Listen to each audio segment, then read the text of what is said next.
A very warm welcome to everyone joining us for the broadcast of Norway Chess and Norway Chess Women. This is the tournament that everyone in the world is talking about right now. Since reigning World Chess Champion, 19-year-old Gukesh Ju beat world number one Magnus Carlsen for the first time ever in his life 2 days ago, and he continued with the win in his yesterday's game. He's now in contention for the first place right after tournament leader Fabiano Caruana. Will both of them manage to continue their winning streaks and keep the momentum going? And will Magnus Carlsen find his fighting spirit and rise up to the challenge to defend his Norway chess title? This and so much more exciting action is on the menu today. Day 8, Norway Chess Women, it's game on.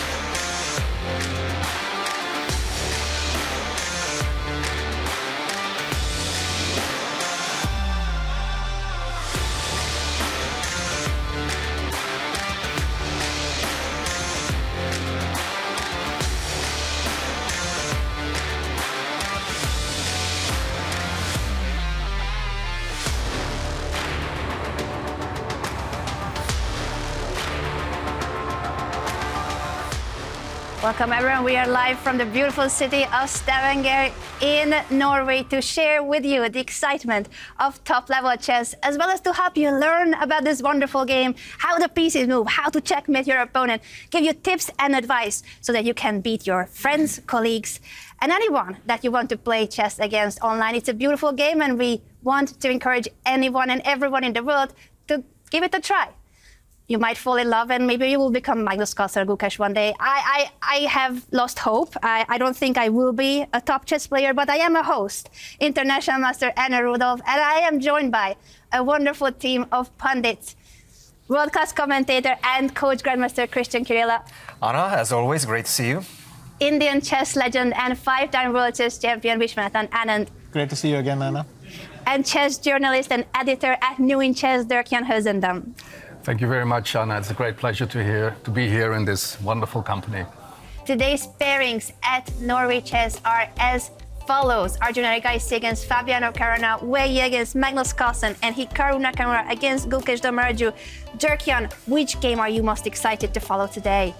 If I'm to choose one, then it would be Arjun Erigaisi against the leader, Fabiano Caruana, who's been playing great chess. And it will be interesting to see how Arjun can fight back after the disappointing result yesterday. I mean, losing from a very promising position, that's tough.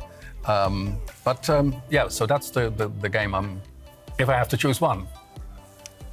Norway Chess Women today, Vichy, is going to be a huge one for the top spot. Which game are you most looking forward to watching today? I think my eyes will be on Lei Ting-ji against Anna Muzychuk. Both of them, in a sense, have a shot at catching up with the leader. But of course, all the games are always interesting. Arjun and his nickname, the Madman, Vichy, you gotta explain that to the viewers. He's actually a very nice, polite youngster. But I think if he is mad, he's managed to channel it into his chess. He quite often, as his name suggests, goes in for extreme violence on the chessboard. And that's how the name landed for him. I have then a follow-up question to you because I'm going to ask you about all your experience and when you heard of these players. What about these two Grandmaster? We have the world number 2, Hikaru Nakamura, facing the reigning World Chess Champion, Gukesh Ju. Hikaru Nakamura, he liked that. So I still see him coming back from one of his games, and he walks into the press room and he says, "Whose computer is this? Can I use it?" Because he wanted to go on the internet and play Bullet. And he says, "Yes, but guy, there's no mouse." He said, "I can play without a mouse." So he's playing Bullet And I thought that was totally incredible. But at the same time, he became US champion. So Was his hand forced, Vichy? Because there was this checkmate threat. Maybe, Christian, you want to show how that queen bishop battery, Vichy, here's our battery and the checkmate threat. So was his hand forced to play this bishop g6? And is it any different to what it would have been to play bishop g6 earlier, Vichy? Yes, it was. I think Christian is waiting to show that one, so I'm going to let him... No, I'll let you guide us. Okay, Christian was showing me this line. Queen h6, then I go rook takes b8, rook takes b8, and now we are trying to take advantage of this back rank. So the black king is on the back rank, it doesn't have an escape route, and we already have our battery of a rook and queen on the same, in fact, a lot of batteries. The queen is one battery targeting h7, one battery and thing. But the thing is, how do I make a useful move that doesn't allow you to stop me giving you mate? And the way to do this is knight c8, which is a fantastic move because I shut the rook's eyes for a second. And if you capture the knight, queen e8, you capture, I capture, and that is checkmate. Though funnily enough, if I had already played the pawn to g5, so if you just make g5, and I had happened to play king g2, or let's say this position happened, then g6, I'm okay. Right. Because then my king has a route out. You cover. Yeah. But right now, my king is buried under my own pawns. Buried under the weight of these two pawns. Its own pawns. And so the king has no natural route out. It needs two bodyguards standing there all the time ready to block. Very interesting point, and I'm afraid that Magnus Carlsen is not going to take more chances today. It seems like his game against China's #1 player Wei Yi is heading toward a draw. This is move 26. The players cannot offer a draw in the first 30 moves, but in a few moves' time, we could see a handshake and we could see an Armageddon. Catching up with the players, we see a bunch of trades. The pawn goes to g3. Even if you get all the way to f3 as black and attack the pawn on g3, it is connected to the bishop, to the defense of the bishop. This is over. Now they're going to shuffle the bishop. They're going to go bishop f5 or bishop e6, bishop d6, bishop c7, back and forth, and agree to a draw. There's the handshake. This is the first result of the day. Wei Yi makes a draw against Magnus Carlsen. But we are happy that that means more chess. There will be an Armageddon game starting in about 15 minutes' time. So don't go anywhere. Wei Yi and Magnus Carlsen will need to fight it out in a faster time control, where white has more time, but black has draw odds. And now the Armageddon game starting between Magnus Carlsen and Wei Yi. I'm happy to, continue explaining these statistics, but I can imagine that our viewers want to see this action. And they want to see whether the 3,000 rating performance will show on the board. Wei Yi has the white pieces. He has more time. He starts with 10 minutes, but black has draw odds and 7 minutes starting time. So more time for white, but draw odds for black. Here in the studio, we predicted that Magnus wins. There's 3 votes for Magnus. I voted for Wei Yi. So let's see. Let's see who's going to be right. Christian. Well, it's too early to tell right now, Anna, but we did see somewhat of a surprise coming from white, from Wei Yi. Did not start with knight to f3, which we've seen in so many games, but he started with bishop to c4. Second move, bishop to c4, getting the bishop out first. But, but he's living up to the queen bishop battery at least, and the attack. He is going for Magnus. He wants to beat the world #1 Magnus Carlsen. He followed exactly the plan that we prescribed with queen b3 followed by d4 to set up this pressure in the center, and Magnus said, you know what, queen c7, what I'm looking at maybe is not even going for the short castle. There you have it, short castle. I was thinking maybe he even wants to go long castle, hide the king on the other side. Let's not forget, Magnus has a draw in his pocket. Yes, he's got draws. If he makes a draw, he wins the match. That's all he wants. He wants to get that extra half a point. If he makes a draw, he wins this match. That's why he's exchanging so many pieces right now. To keep the game going, you need some kind of an imbalance. You need some dynamic moment, some initiative, something to play for. But can he find it? What is the plan? I don't see it, Anna. I don't see it because f3, I will take on d4, and then I get my knight on e6. So you don't, I just simply don't see it. Knight g5, for example, with knight to e6, that's an option as well. The only thing that strikes me at this point in time is... He's playing it. He's playing it. Christian, let's show why that knight cannot be captured. That is a great move. Magnus wants to exchange the queens. That's why Wei shies away from that diagonal. He says, you know what? Once you play the move knight to e6, I don't want to keep the queen here so that you can exchange it. And he's threatening Magnus's passed pawn, so Magnus should do something about that. Good or move. actually, does he have to do something? Whoa! What? Josh Wenjun said that Magnus is okay. He's blundering his knight and he's laughing. He's laughing. You see the reaction on Magnus's face. He's now taking with the rook the white pawn. What is going on? Oh my goodness, Magnus just did not sacrifice, blundered a piece in one move. And right now, it's probably time to resign. Sacrificing his queen for 2 rooks of black, and he has 2 rooks and the bishop to fight against the sole black queen. Magnus Carlsen, with the laugh when he blundered, he couldn't believe it. I think Magnus is just going to resign very soon. There's not much to play for. All I have to do is coordinate my rooks on the 7th rank, get this bishop on c4 to attack the pawn on f7. Crazy. This is looking like game over. What Magnus hopes for is a perpetual check, but I just simply have too many pieces to defend everything around my king. That is the money square indeed, Christian. As you said, there will be no more checks once the white king gets to the highlighted square. He moves back the king to the back rank. Magnus Carlsen trying to hide away from the checkmate pattern. Rook to g6 followed by rook to g8. There's nothing stopping that, and Magnus knows it. We're going to see resignation right now. What has just happened? Magnus Carlsen, just when we said that he had it, he had everything under control, that it was heading toward the draw, what did he blunder? Absolutely, and let's just stay with this picture for a second, seeing Magnus, obviously a very frustrated and disappointed Magnus, a happy Wei, which continues to just win. What a day for China's #1. Welcome back to the broadcast of Norway Chess and Norway Chess Women. This is day 8, and we have just witnessed the first result of the day earlier. Magnus Carlsen blundering a piece and losing his Armageddon game against Wei Yi. Now for the second time, not the best day for Magnus. And the other top player that seems to be struggling today is the reigning World Chess Champion Gukesh. Domaraju, what are your thoughts on the current position without analyzing the lines, just like assessing why White has an advantage? Nothing much has changed. White's advantage is still huge for all the reasons we described before. For me, the only question is why doesn't h5 work here? The other thing is instead of queen g3, you have knight h5 and a knight landing on g3. Potentially that knight could be fixed in place with h5, h4. And it's just, I see so many options. But the point is here, if you've played a lot of blitz, you know that there are so many options to trick your opponent here.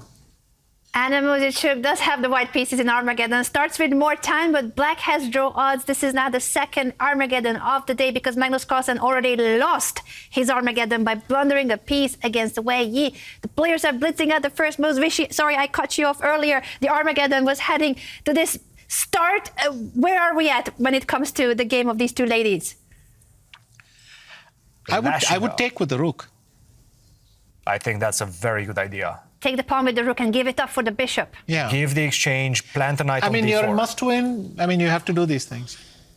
She didn't do it earlier, but then she had the black pieces in Armageddon. Anna Muzichuk had a similar exchange sacrifice potential move, but now she has to win. Moment and of she truth. takes with the pawn. She did take with the pawn a b4 right now. Good move. You have to move the rook, and bishop takes c5 is going to come. Maybe not immediately because there are some complications.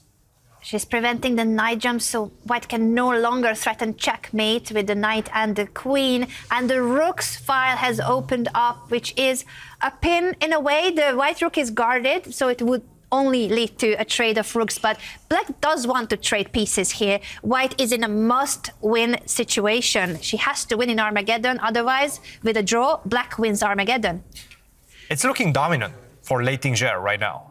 She's had better positions in the Armageddon and sometimes fails to finish the Wait, job. h4, if you go queen c7, Yes. can I play h5? Oh, no, c2 simply hanging, excuse me. c2 simply hanging. H5. I thought I had one more move. If you go rook c8, I thought you had to pile on. Leiting Jie sacrificing the rook for the knight. This is an exchange sacrifice in chess. Actually, I'm not that convinced now because after f4, I have later on I have f5 in the position. So That is a strange decision right there.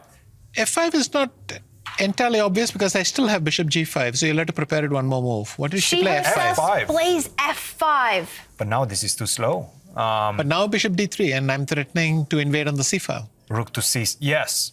Bishop moves away. Opens up the action for the rook. She's moving her king up to bring the rook to the edge of the board, join the queen and attack the black king. Looks like a great idea too.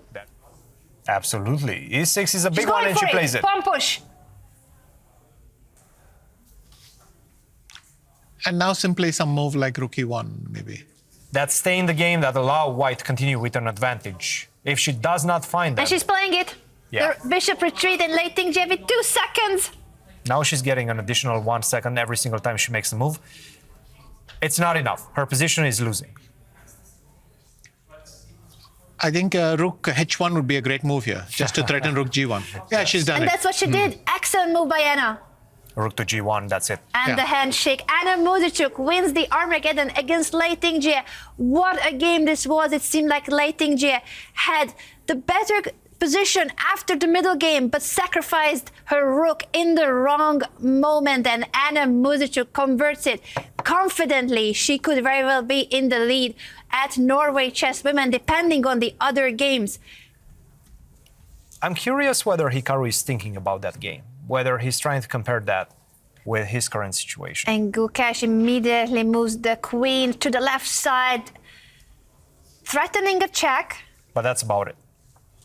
It's just a check. The playing hall with the audience, with the tension, and Fabiano Caruana, the tournament leader. How is he doing? Let's check in with the current position against Arjun Erigaisi. Well, actually, Anna, just about right now, as we are tuning in, it does seem like the players are speeding towards what looks like a very drawish position. We do have the first moves on the board, so we could switch to our board as well. The 2 boards, the 2D board and the camera, of course, from the playing hall. 2 minutes 57 seconds for Ju Wenjun. She's starting to feel the pressure of the clock.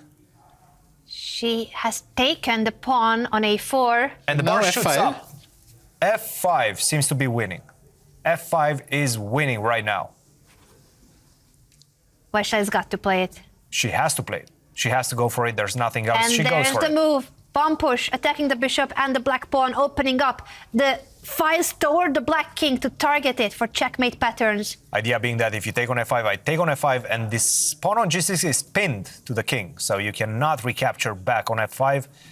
That's certainly what she's calculating. Vaishali here with the winning attack. Will she capture the black pawn and not care about the hanging white bishop? And she's doing it. Yeah. No, took she's on taking the A6. bishop. Wait, she didn't take the pawn, she took the bishop. Still winning, still completely winning.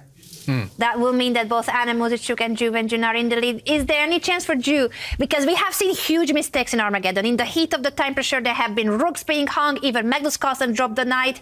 Can Ju Nope. Wenjun say it? Rook takes G6. Look at That that is move it. and the resignation. Wow, what a moment for Vaishali Babu beating the reigning women's world champion in Armageddon. A huge win for the young lady from the gold-winning Olympic team of India. And we do have, of course, Vaishali's teammate from the Olympic team of India, Gukesh, here trying to escape from a really difficult situation against Hikaru. I don't think the resignation is going to come right now. I do think it's coming shortly. Queen Check. to F2. King goes to H3. There's nothing to think about. What an incredible ending that would be if Hikaru sacrifices the queen for that back-rank checkmate. Even GH4 was Painful. Even- okay, we're getting a bit sadistic in this Yeah. one. Resignation by the world chess champion Hikaru Nakamura gets 3 points for winning this crucial classical game. What a game this has been, and that beautifully executed attack on the light squares against the black king. I'd like to correct myself because I didn't realize my maths is terrible. If Humpy wins, she's going to be the sole leader of Norway Chess Women. She will be. I cannot add up the numbers. 3 points. The other two ladies won 1.5 and 1 point today. Ju Wenjun with 1 point, Anna Muzichuk with 1.5. These are the only two remaining games of day 8 here in Stavanger, and Arjun Erigaisi with a blunder. Oh my goodness. He played b5, and the winning move right now would have been d4. What? Goodness me, these are inhuman, especially in time trouble. Queen d1. But Queen D1 is... Now queen to f5, and I have all sorts of ways of getting to your king, including bishop to d7, creating that battery. Rook to e1 is also extremely... Rook to e2, excuse me, is also extremely unpleasant. Bishop Now E3, yeah? After bishop to e3, seems he's fully back in this game. Because now I have Rook C1. Oh my goodness, he's back. What a turnaround of events. Now the black bishop is hanging, the white rook is going to be activated. Christian, of course you saw Rook C1, Rook C7 with the idea Queen at 6. That's a Wow. nice one. That is a nice one. Fabiano with 22 seconds left on the clock. He takes the pawn. Oh, now Queen takes G4. I think he blundered Queen C7, Queen E5, then Rook Oh my G3. goodness. Rook G3, and now Oh you my don't have goodness. Queen H5. Arjun is winning right Arjun now. is winning this. He has completely turned the tables. Fabiano going from a better position to a losing position. Without the pawn on h4, queen h5 is met by rook h3, winning the queen. After rook to g3, right now Fabiano is lost. By the way, Humpy Koneru has won her game against Sara Khadem, and therefore she is now the sole leader of Norway Chess Women. While the other tournament leader, Fabiano Caruana, seems to be going down. He will still lead. We see the points there on the right side of the standings, but it's so close. It's a huge missed opportunity for him. He could be 15 and a half. Yes. And yeah. Yeah, exactly. Yeah. And you see the handshake No, but I mean, this there, tournament- and the this tournament could disappointment very easily of be Fabiano. over. Yeah. But 2 rounds ago, Magnus could have Yeah, been... yeah, Magnus wins, it's whatever, over. third. Yeah, He would yeah, also have yeah. a 2-point lead at least. Yeah, yeah. So it would have Fabi had been won, over. it Now also Fabi would could have have won, been and it would have over. been probably likely Maybe over. you don't want to take the lead till the last round, Hikaru. It's Well, dangerous. that's 2023 all over again then. Maybe. Yeah, we'll sure. see. But No, no, I mean, it's, it's very good, of course, to see these results, though, certainly. And with that, we have the results of Norway Chess from round 8. The classical win of Hikaru Nakamura against the reigning World Chess Champion Gukesh Domaraju. A huge win for Hikaru, and also a huge win for Arjun Erigaisi against tournament leader Fabiano Caruana. We did not see that coming. Also, we have seen some decisive results there as well, and in fact, we will soon have somebody with us that scored decisive victory. As you can see, the standings, Fabiano still leading, even after that loss, 12.5 points, closely behind Magnus Carlsen with 12 points. Hikaru Nakamura and Gukesh Domaraju right now sharing third position with 11.5. And that is the results of today's round. We have just mentioned that the only player in Norway Chess Women to win is Humpy Koneru. With her classical win, she gets 3 points. And we have seen 2 Armageddons. Anna Muzichuk winning against Lei Tingjie in Armageddon, and Vaishali beat the reigning Women's World Champion Ju Wenjun, which leads us to the following standings. Absolutely. Koneru is still in the lead right now. Well, she regains the lead in this tournament, 13.5 points. Ju Wenjun and Anna Muzichuk are sharing second place with 12.5, very closely behind, and Lei Tingjie on 10 points right now. Anything can happen going into the final couple of rounds. Just an incredible tournament all around, and this scoring system incentivizes those classical decisive results. Thank you so much, and huge thanks to our viewers as well for tuning in. We really appreciate your presence, and we hope to see you on Thursday, same time, same place, with only 2 rounds to go. Norway Chess and Norway Chess Women heating up for the full prize fund of 1,690,000 Norwegian crowns.